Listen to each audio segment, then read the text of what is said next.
All right. Good afternoon, everybody. It's 12:04, and my name is Sarah May. I am the chief planner in the Code Amendments team at the City of Dallas Planning and Urban Design Department.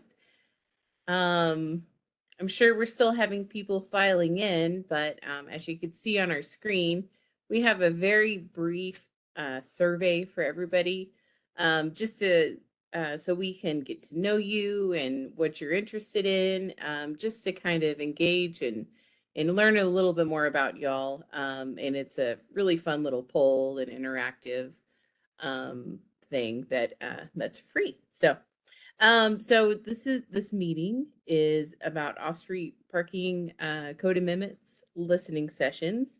And if anyone needs a translator or interpreter, we have someone on the line that can help with that. So if you need some services, please feel free to use the chat or reach out to us. So once again, if you have an opportunity to scan that code, there are 3 questions.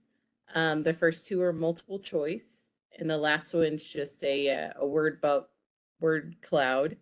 And I think you can submit multiple answers on a few of those. They are limited, so it's not unlimited answers. But you might be a resident and you're concerned about the economic impacts. So there are options if you want to submit multiple things.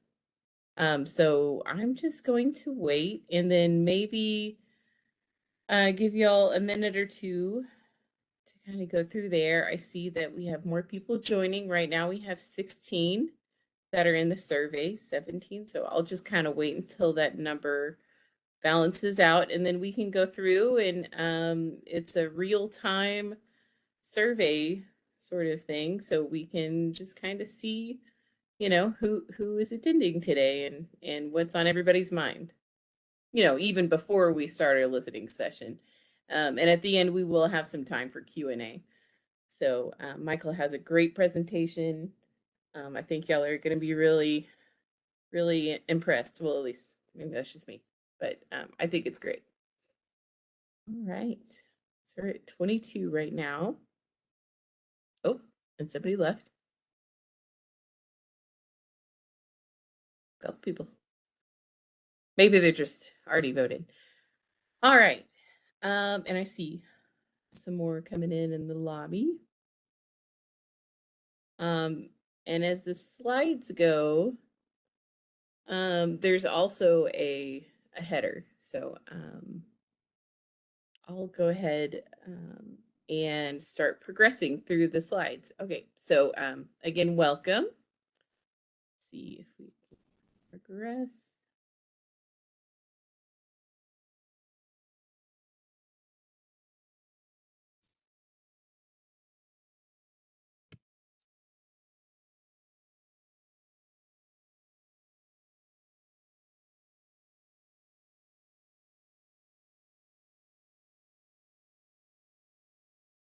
Oh, good. There we go. All right. So this first question is in English. Which of the following groups do you most identify with? So it looks like we have 15 people here that identify as residents. We have 4 people here that identify as government agency or decision-making bodies. And we also have 8 people here who are identify as that they're here for economic interests. So that's interesting. Okay. And what's your favorite way to get around the city? I think the top answer here is by private car. The second most is walking. And then we have bicycle at 9, public transportation at 7. It looks like the transportation or the translation to get added. Sorry about that. Ride share at 5 and other modes at 2. So again, this was another one of those multiple ones. So if you had multiple answers, that might, add. Okay. And ooh, this is a fun word cloud. So this question is, what are you looking forward to the most? and it says no parking minimums at the center, parking reform, progress, design standards, change. And so these are very interesting. I love word cloud. So again, people are able to submit multiple, but as you oh, it looks like implementation is both in English and Spanish. That's neat. Okay, so and these questions will remain open for I think so that they're still open in our next listening session, which is in about a week. So if you feel like spreading the word, we would love to have more people engaged and participating in this conversation. And with that, I can progress to the next one. Here we go. Thank you so much for completing the survey. I'm going to hand it off to Michael now. Hi, everybody. Let me pull up my slides quickly. We're going to have a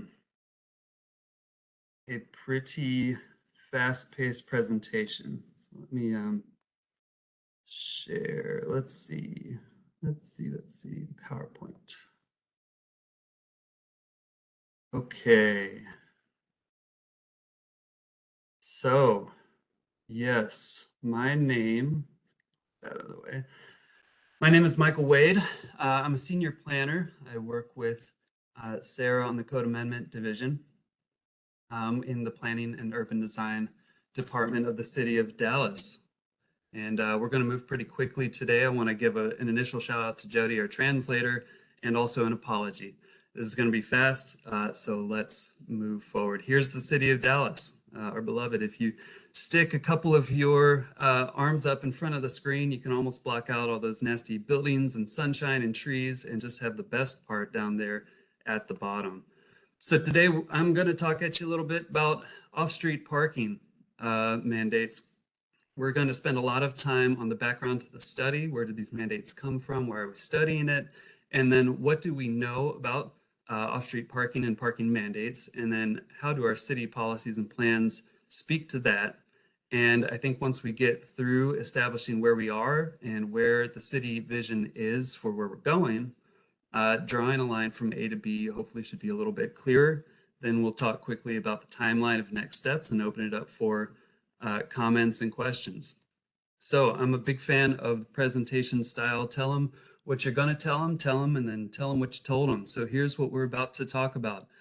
City goals, as established in this wealth of citywide planning documents, promote safety and health, environmental responsibility, attractiveness, walkability, accessible housing and economic opportunity, and complete communities.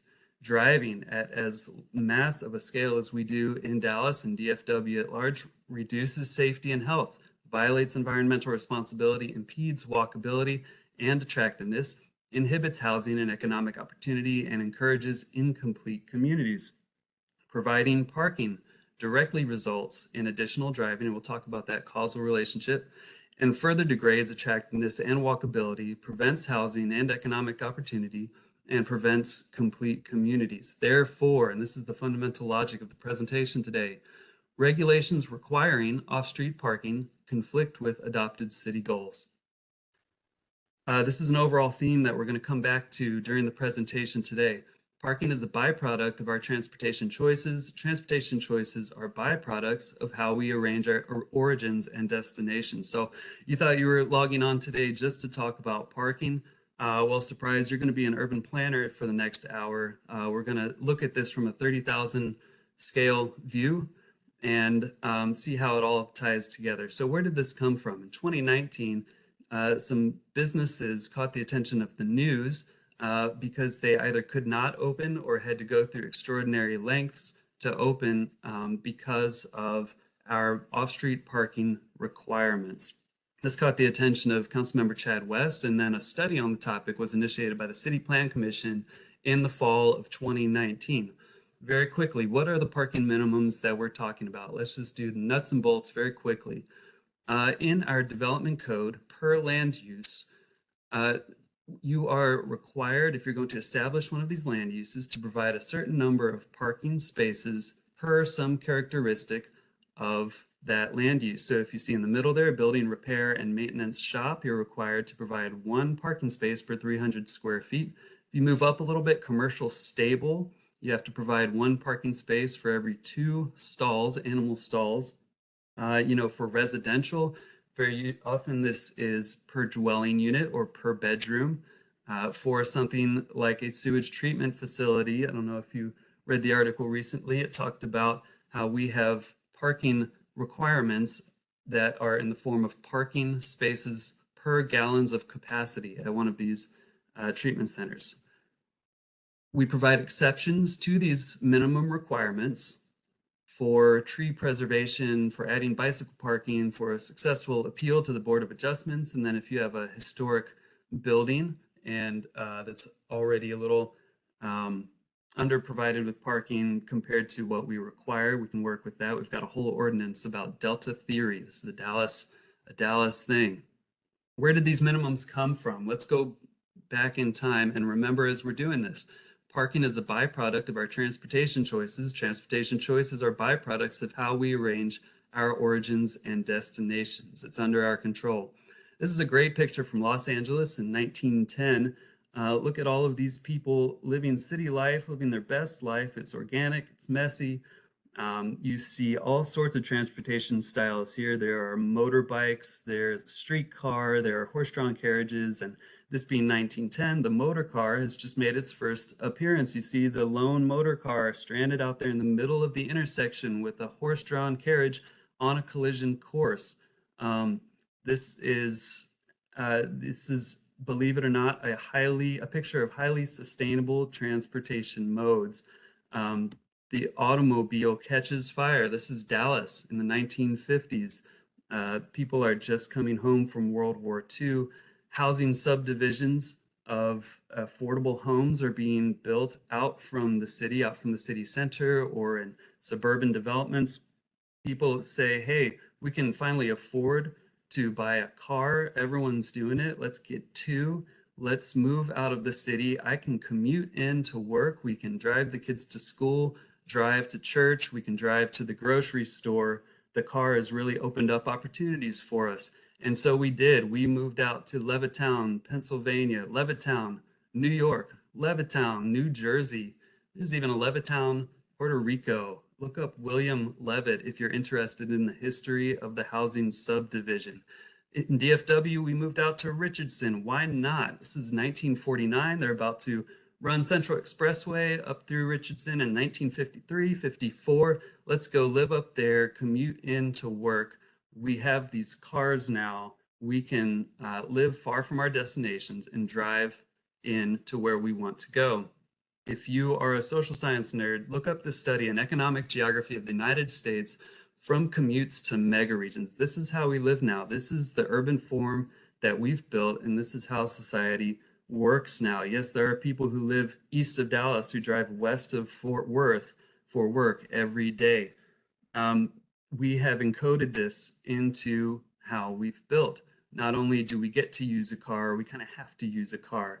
And because we have to use a car, we want to make sure that we can put it somewhere. This is Garland in the 1960s, my home city in DFW. Parking, we did park on grass around the building, the park area. That was the parking. Eventually, we decided to pave it and stripe it to make sure that we were doing this in an orderly way, and we kept the title parking. We park our cars, except now it's a different kind of park, isn't it? And as we build out these parking spaces, we demolish buildings to make room for them. We space out our origins and our destinations even farther. And that's okay because we all have cars. We're all getting comfortable driving. My predecessors in the urban planning field and traffic engineering fields started to try to scientifically figure out, okay, how much parking do we need? I don't go so far as to call it a pseudoscience, but I will call it just poor handling of statistics, and then even poorer translation of those observations into our current development code. It was a good attempt. It was best guesses at best. And obviously it worked.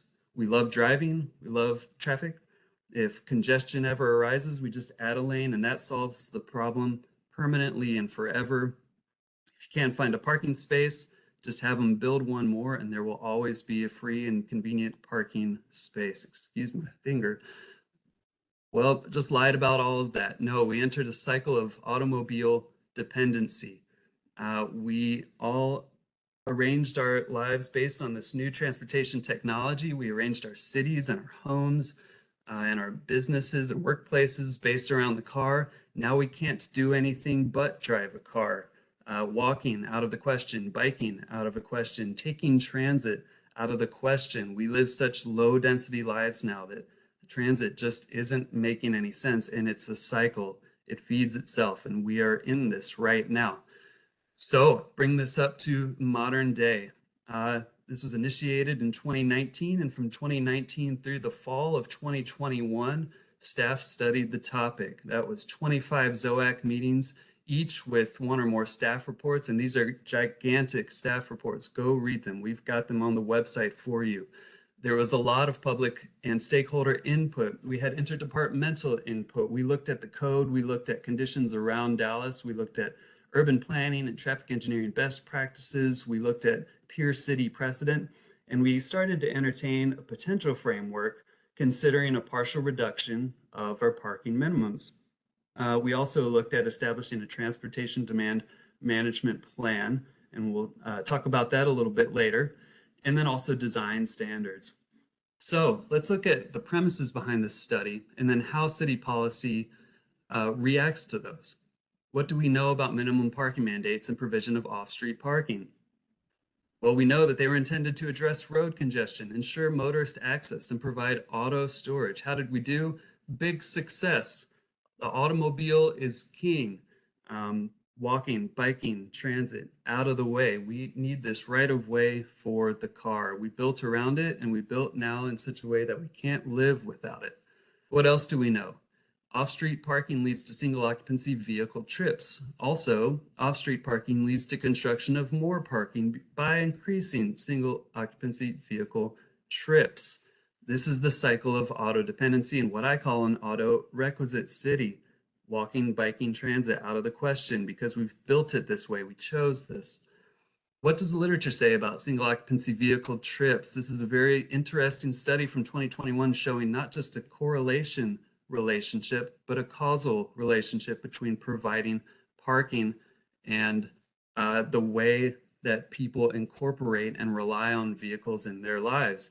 The scholar Donald Shoup says minimum parking requirements act like a fertility drug for cars. That's not a pretty picture. I'm moving on. Single occupancy vehicle trips, according to our CCAP, our Comprehensive Environmental and Climate Action Plan. This plan says Dallas County fails to meet federal air quality standards for ground level ozone. This is a direct result of internal combustion engines, especially gasoline and diesel burning engines. Air quality will therefore worsen as temperature rises if overall vehicle miles continue to increase. The city of Dallas is saying this. We've acknowledged it formally. Solutions are aimed at shifting the dominant commuting mode away from single occupancy gasoline powered vehicles. These actions have high potential to reduce overall emissions, reduce rush hour congestion, and improve air quality. Improving access to jobs through changes to land use and transit-oriented development reduces the need to commute long distances and enhances quality of life. We've said this. The city of Dallas has adopted this vision. We've adopted these solutions and this goal of getting away from single occupancy gasoline powered vehicles. Whoops, let's go on. Let's look at the City of Dallas Economic Development Policy, what it says about single occupancy vehicle trips. It establishes the goals of generating economic vitality, promoting community sustainability, creating conditions for smart growth and sustainable development, and delivering responsive government. And to reach those ends, it says we need to decrease reliance on single rider automobile trips by 30%. We've decided this already. The City of Dallas has adopted this as a method toward our vision. What does Connect Dallas, our strategic mobility plan, say about automobiles and our auto dependency? This is the city's transportation plan. It's our citywide transportation plan. Growth over the past several decades has strained the city's existing transportation network to its breaking point, resulting in increasing congestion, longer travel times, and safety risks for all involved.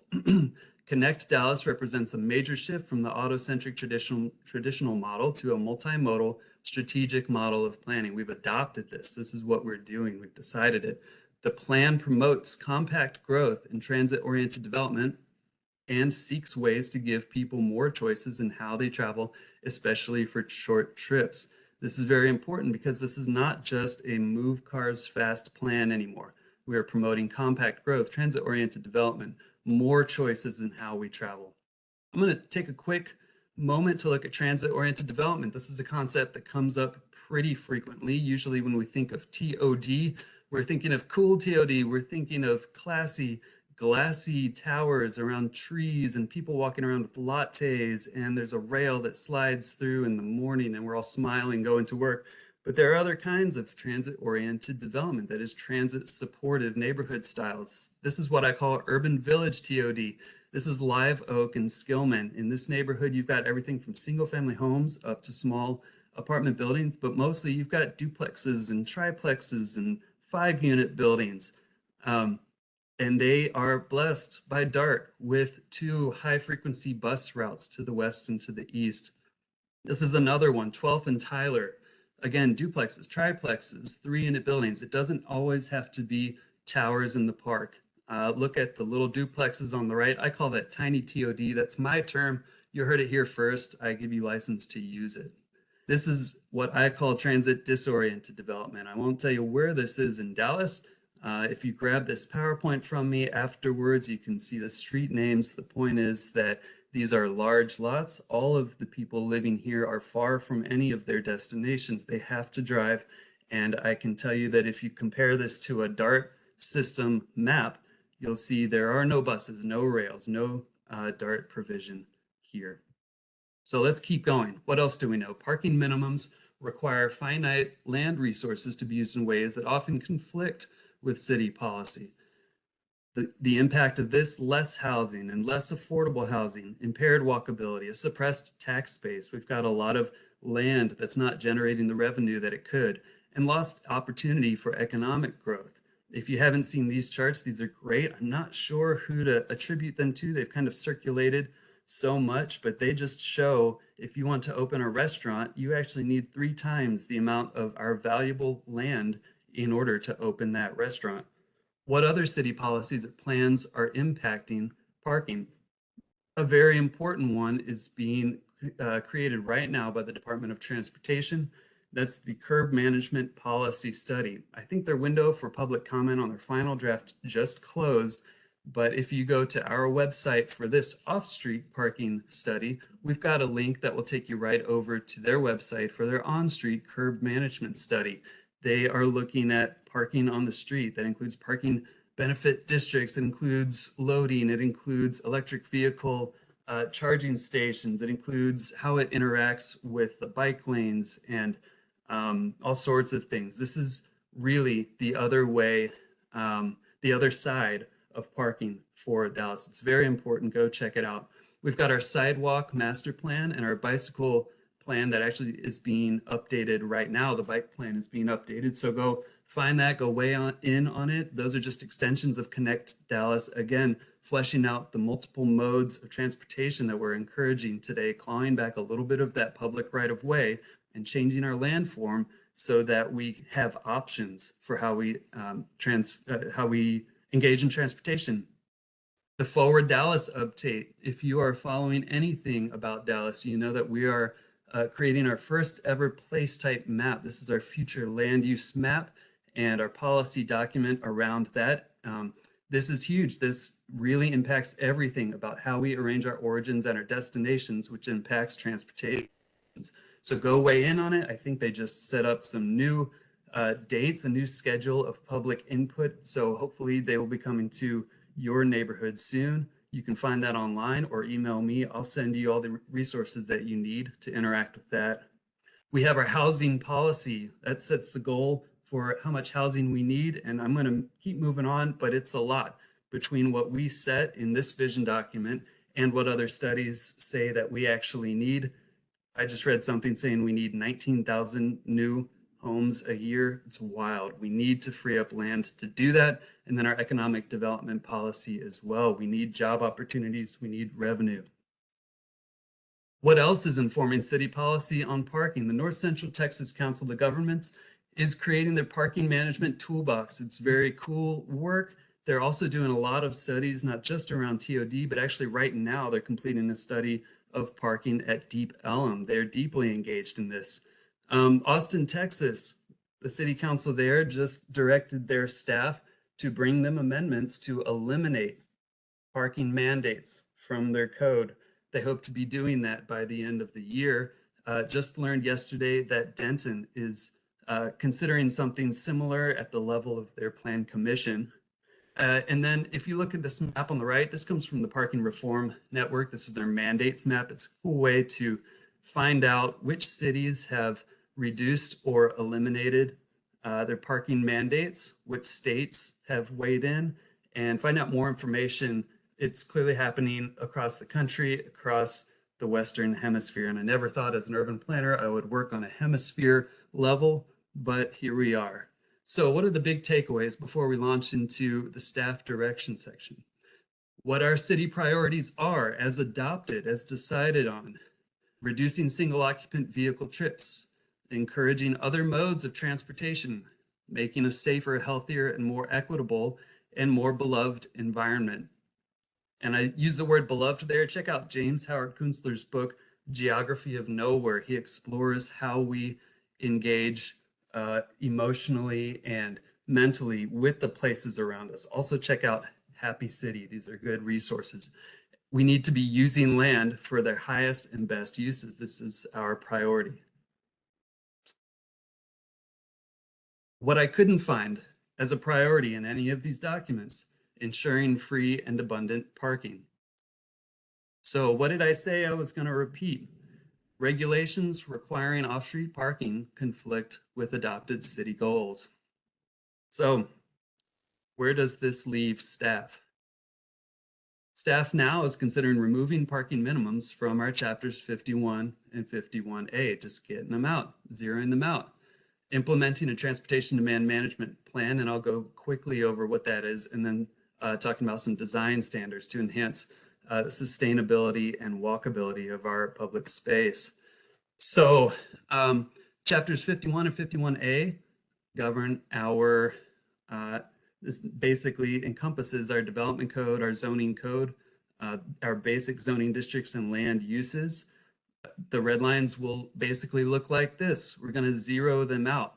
Now the asterisk, the note here says PDs will only be impacted if they reference chapters 51 and 51A.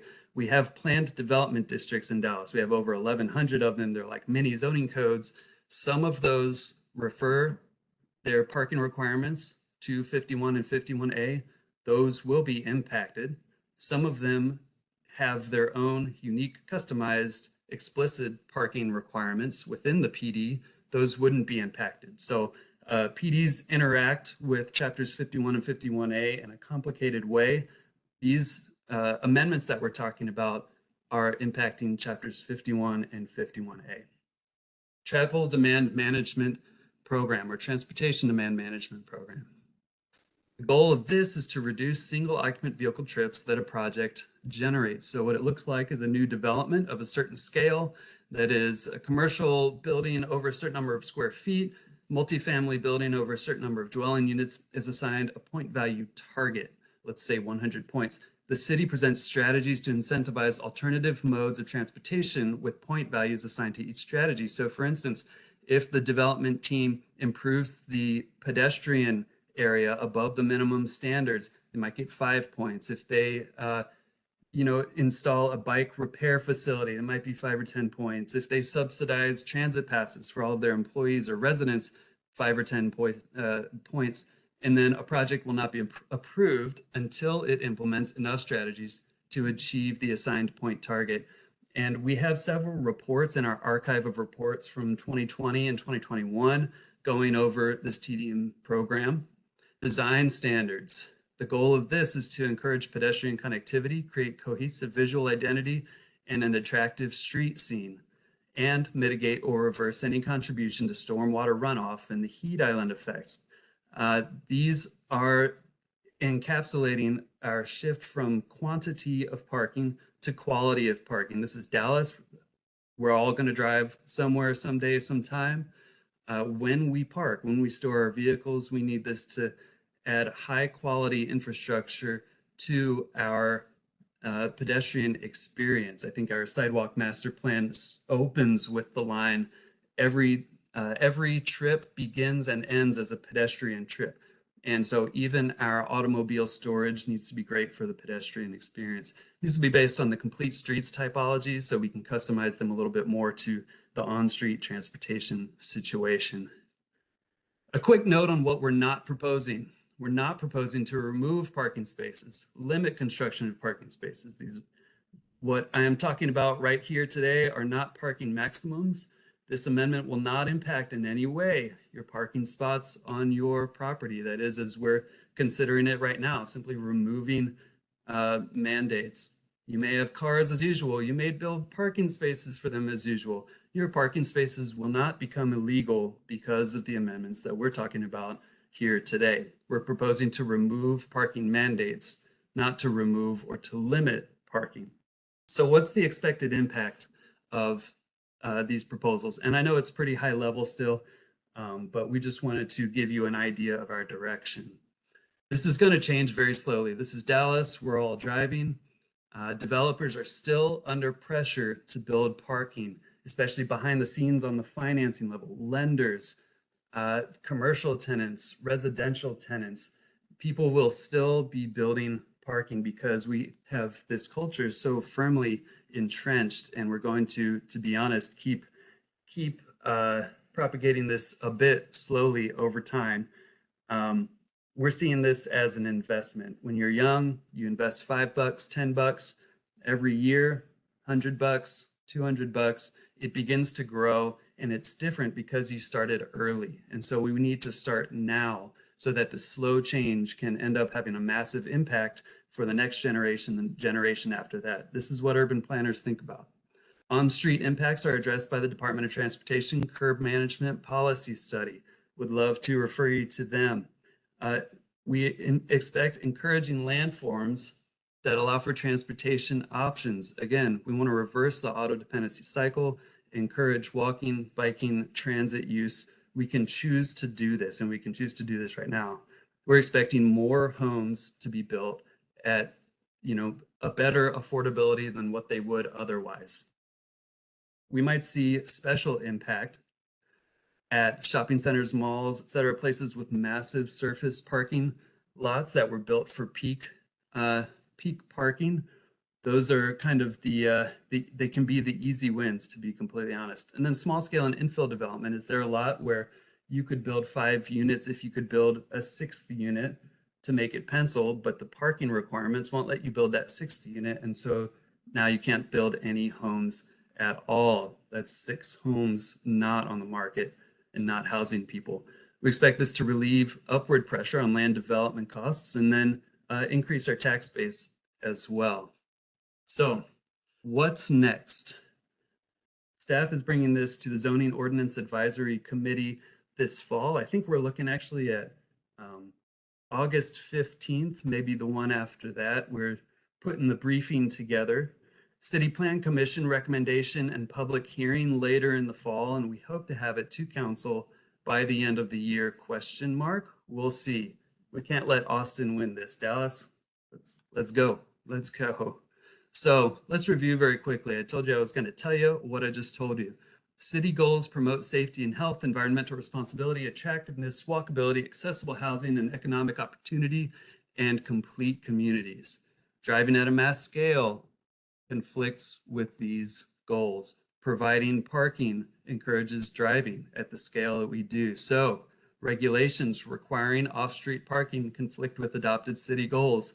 I don't think it's hubris to quote myself here. I told you, we're going to come back to this over and over again.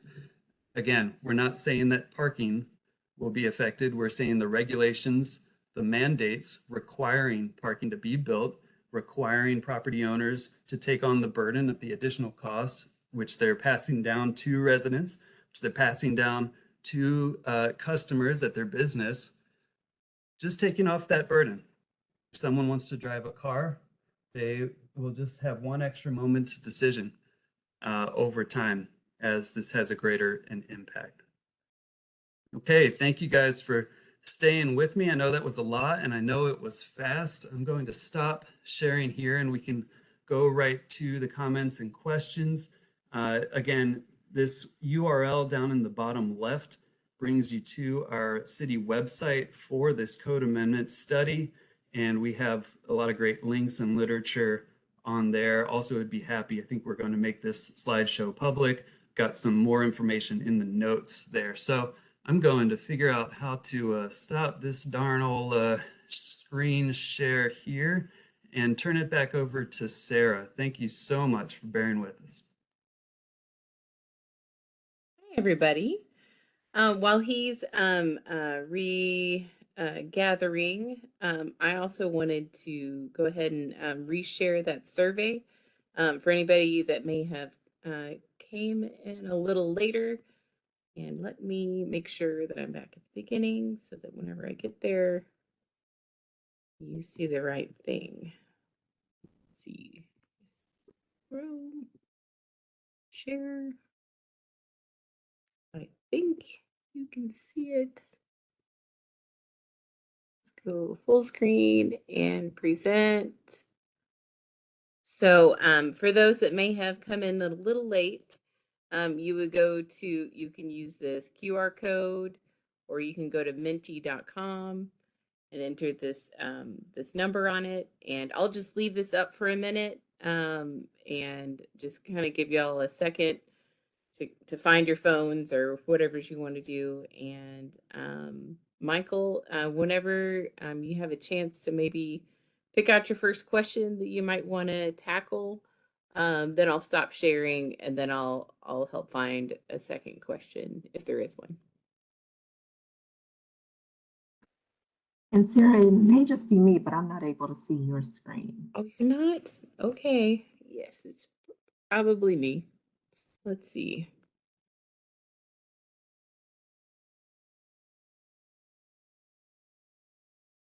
Let me try this another way. Share web browser.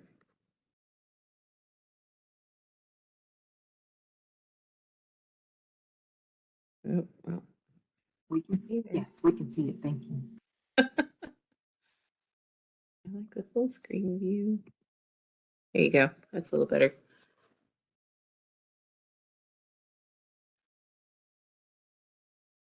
All right.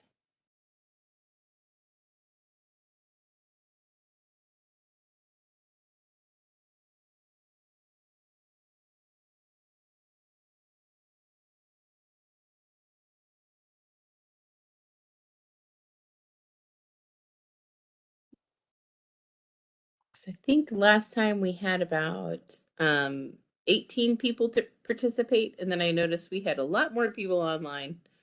So just we like to get as much engagement as we can. So and they're just 3 short questions. So all right.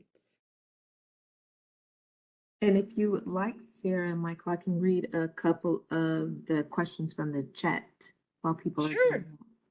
That'd be great. And if anyone else has any questions after we read this, just feel free to use the hand feature at the bottom and we will unmute you so you can ask your question. So let's see. Rebecca asked, how can we advocate for bike strategies to have a high point value? Well, you can, I don't think we have quite come up with the calculations and formulas yet. But if you would email Michael Wade, he would definitely like to get in touch with you and you know, hear exactly what your thoughts are. And we are working on those drafts.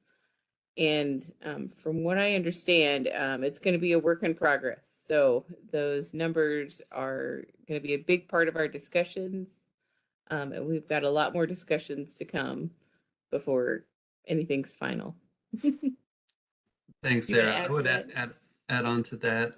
Um, there will be a portion of the travel demand management program that is moved forward with the code amendment, and that's just a certain amount of language that's going to go into the code that says, all right, people, while your project is being reviewed, it needs to go through this program, and then the specific strategies will be a part of a manual, a guide that lives in Staffland, or it's administratively approved and updated over time. And so constructing that, we're constructing the two pieces at the same time, but we would love to hear your thoughts on especially which strategies should be high valued by point allotment.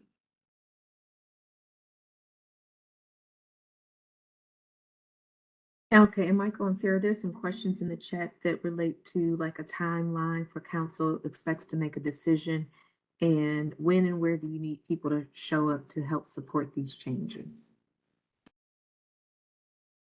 Sure. Well, so we're coming back to the Zoning Ordinance Advisory Committee this month, early this fall.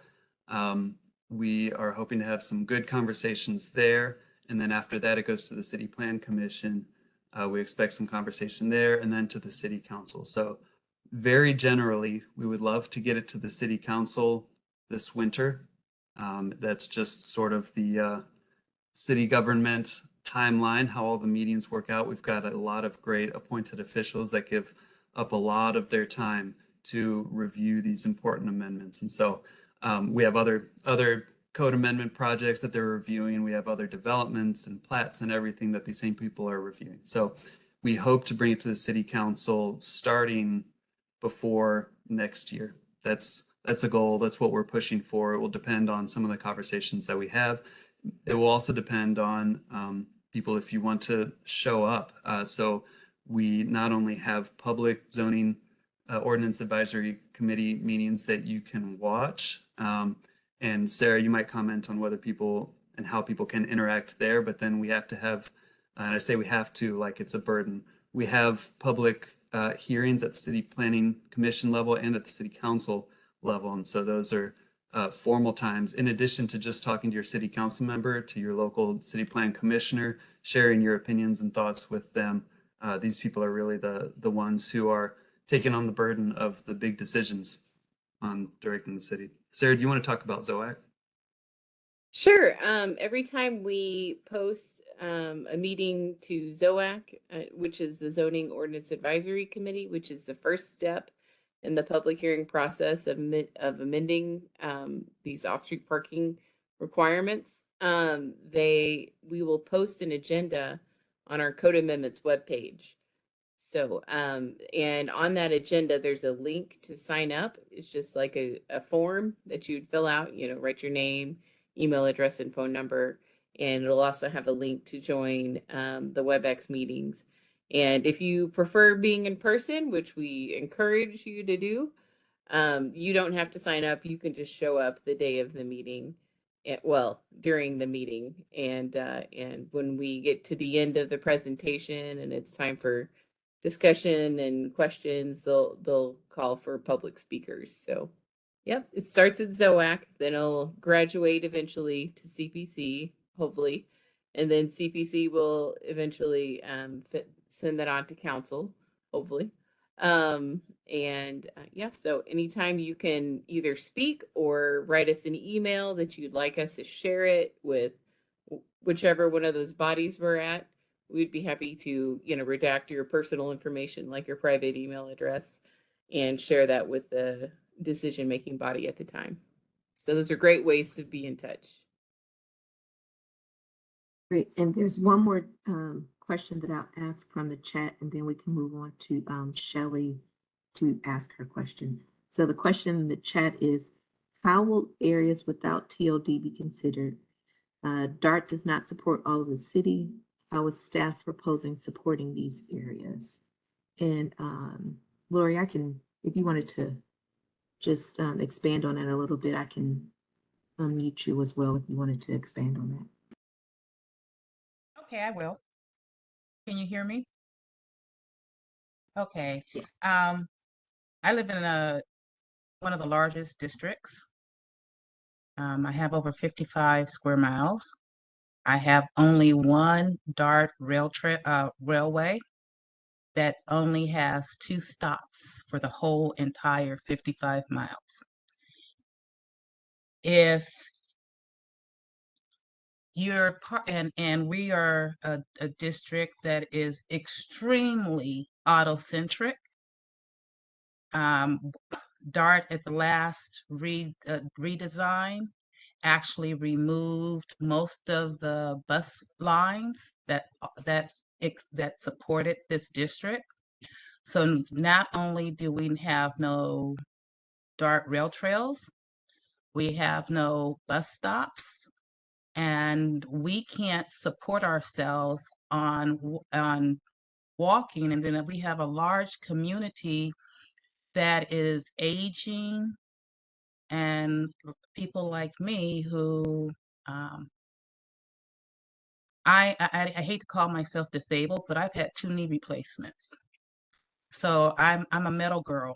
I can't walk.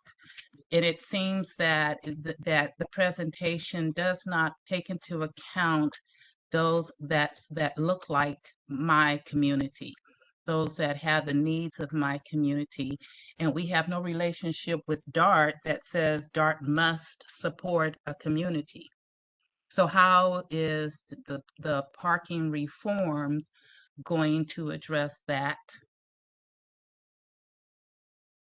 Sure, it's a great question. I think to be clear, as we talk about removing parking minimum mandates, this is not telling anyone to dig up their parking. It's not telling anyone that you're going to be selling your car or anything. So if you live as a motorist, there are, lots of segments of the population, whether it's geographically based or whether it's the elderly, the disabled, people with kids, heck, I drive my dog to the dog park. We use the streets, we use parking. That's going to remain. Again, the change is going to be so slow, painfully slow. And I don't know if you're reading in the chat, but people are even talking about parking maximums because lenders and others still push everyone to provide parking. So this code amendment by itself really is not going to strip any of that support for auto-oriented residents or businesses at all. Really what this is doing is just allowing people who don't need to build the parking to not, if they can still subsist as a business, still succeed as a residential development. And of course, as DART makes its decisions, you're right, they did just change their whole bus system to focus on ridership rather than coverage.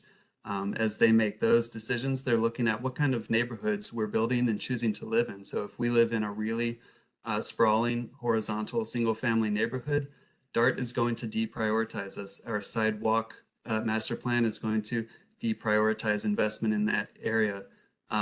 Check out those plans. Check out how these groups and these plans are prioritizing investments. And we have just a wide variety of neighborhood types. And again, these code amendments that we're talking about today really won't take any of the support for driving that exists today. Thank you. Great question.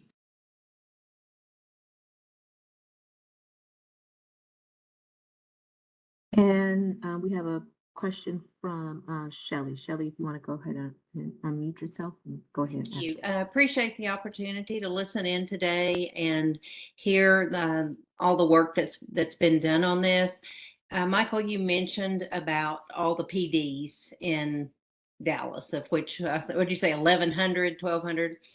A number of us on the call are from the Oaklawn Committee, which is obviously PD 193. And I know there are going to be some questions about the connections between 51A and 51 and how does that, apply back to PD 193. But the bigger question, this is some of the densest area in Dallas. And I think case studies would be helpful in your presentation, because I think people go in their mind go to, well, great, we've got 800 apartments on a 2-lane street. How are we going to accommodate all of this if we're technically not having enough to accommodate everyone having a car. So I think there's a lot of challenges in the denser areas, but would you address that, and also how we as an organization could be more involved in this conversation? I can kind of address that. I would love to look up the exact requirements in 193, and I know you have sub PDs as well, and so it's you've got a whole zoning code right there. So I would love to look that up later on, but I'll actually turn that over to Sarah, I think, as a longer term Dallas site and Dallas staffer. Sure. Yes. Thank you. I think I've met you before. Yes. And yes, so as you know, PD 193 lists all of the parking requirements within PD 193. So in order for those to change, we have to go through the public hearing process of changing zoning. And we're not attempting that at this time through this process. So it long story short, it won't affect PD 193 directly unless you have some sub-district that I'm not aware of, haven't seen before, that points to 51 instead of, PD 193 as their reference for parking requirements, which I don't think is typically how those sub-districts work. They typically refer back to the base PD 193 code. So I would say, though, it is an interesting case study because the parking requirements in PD 193 were kind of like, etched in stone in the 1980s. And since then, we have increased parking generally on the other parts of the city. So PD 193 might be like 10% or so less for retail and maybe office. It's not a huge percentage less, but it is a little bit less. And they also have some sharing options between uses that are just allowed per the PD. And so they do typically have slightly less parking on a per square foot basis than the rest of the city. So if you're thinking about, what would less parking mean, it might look more like Uptown, in some ways. Well, thank you. I think our members, as this area is getting more and more dense in Uptown, Knox, and all over PD 193, parking is an issue. We deal with it every single meeting. So we're very interested in what the conversations are, and thank you for letting us be a part, and we'll stay informed. Shelley, I would also suggest, if you haven't already, check out the Department of Transportation's curb management study. They're really the ones who are looking at the right of way. So while we're doing off-street parking and loading here, those are the traffic engineers who are getting down and dirty with the curb and pricing, parking benefits district, congestion, how it all works together. So I'd advise you to look at that, and I'm happy to share. Actually, I'll put a link to that website in the chat right now.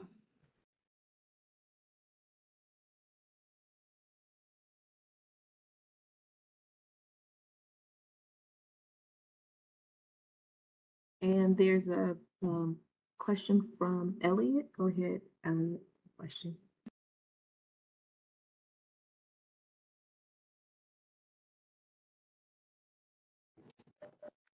Hey there. Thanks, Sarah and Michael, for talking. I just wanted to speak up because I really would like to live in a walkable neighborhood. And it feels like in Dallas, I can choose 99% of neighborhoods and get a car neighborhood, but it's hard to find a cheap apartment in Uptown. So I just wanted to voice some support for what this could allow.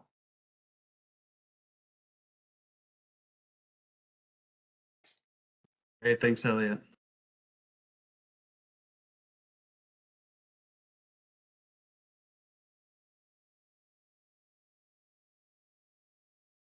I see. Nathaniel. Yep.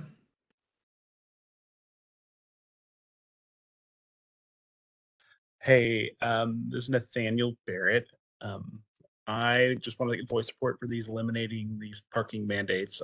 I do real estate development here in Dallas, a lot of adaptive reuse, and one of the biggest barriers I face when I'm trying to rehab an old gas station or auto shop or something is knowing that I'm going to have to go through this huge ordeal of dealing with the parking mandates I mean, I just redid a gas station, an old 1930s gas station, and the biggest consideration is that it's underparked for what's in the area, you know, and so just this helps to eliminate so much of the uncertainty around the process.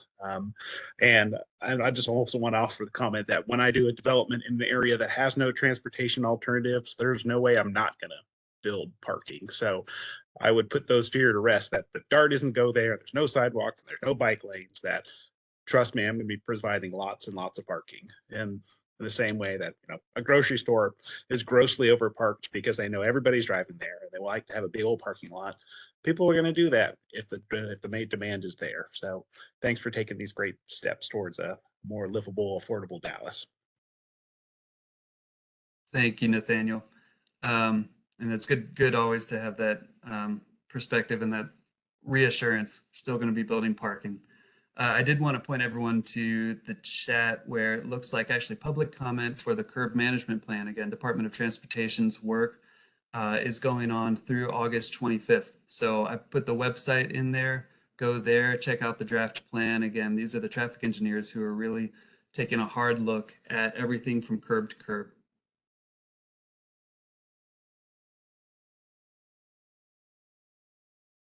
Okay, we Adam. have our next question from Adam. Hi there. Thank you guys very much for doing this. I just had a quick question on the loading regulation. I didn't hear too much about that part, unless I missed it. Can you just briefly talk about that and what changes are happening with loading? Sure. We had a pretty parking specific conversation today, didn't we? So for loading, what we're looking at is also removing some of the standardized minimums per land use that we have that are similar to parking, but implementing some language, just bolstering the conversation between any particular developer and our Department of Transportation folks as they design their land use. So, as Dallas fills out, we've got a variety of landform types from downtown all the way to practically rural at some of the edges, and each context is a little different. So what we would like to do, the direction that we're looking, is just remove some of the standardized loading minimums and make sure that we're encouraging the conversation between the developer and, I don't know if you'd know David Navarez or some of our other Department of Transportation reviewers who can help design a more place-specific loading solution. So that might look like sharing loading with another business or something like that. So that's something that we're still looking at right now. Okay. I love the parking reduction. I'd love to learn more about the loading. Just I'll keep an eye on and try to research a little bit more, just because seeing lots of trucks on blocking roads, and I'm like Shelley, we're in PD 193, and so we're in the densest part, and so that would be a concern if we remove a lot, have no kind of regulation on that. But thankfully, PD 193 protects us here. But yeah, just want to mention that. Thank you. Absolutely. And once again, just want to make sure that everyone is very aware that we're doing one part of the work. Department of Transportation with their curb management policy is doing the other part of the work. So it's two different studies, but it's really one big push to have a sensible multimodal transportation framework going forward. Thank you.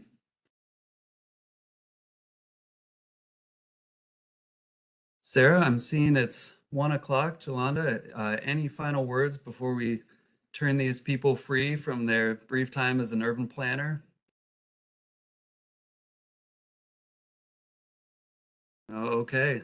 Well, thanks for joining us, everybody. We're having another one of these next Thursday at 6 p.m. If you go into the chat, I've put the website. I'll put it one more time. It's gotten a little buried in comments. I'll put the website for this parking reform, and that has the link for the next listening session if you know anyone who would like to join. These will be made available to ZOAC members too, who haven't been able to join and want to see what y'all are saying about it. So thanks for coming, everybody. Have a good afternoon.